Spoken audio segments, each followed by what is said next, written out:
Dans l'actualité internationale, une nomination suisse attire l'attention et suscite de nombreuses réactions.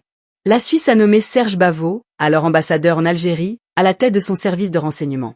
Une décision qui peut sembler étonnante au premier regard, mais qui s'explique par le parcours très complet de ce diplomate de carrière. Serge Bavo n'est pas un ambassadeur ordinaire. Son profil combine expérience diplomatique, connaissance des questions de sécurité, gestion des crises et travail dans des environnements sensibles.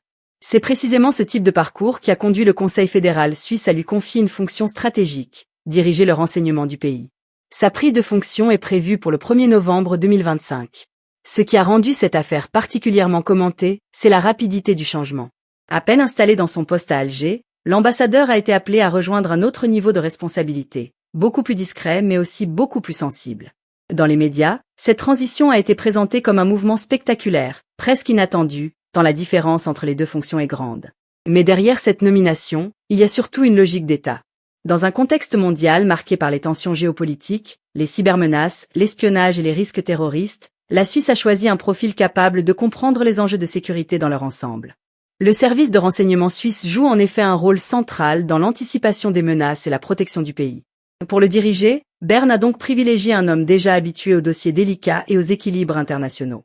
Cette décision montre aussi que les frontières entre diplomatie et sécurité sont parfois très proches.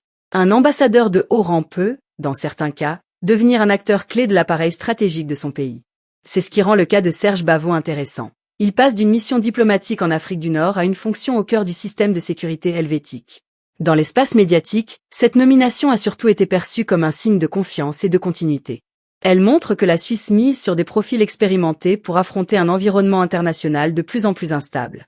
En résumé, il ne s'agit pas d'une affaire mystérieuse, mais d'un choix politique et institutionnel fort, qui illustre la manière dont les États adaptent leurs élites aux nouveaux défis du monde.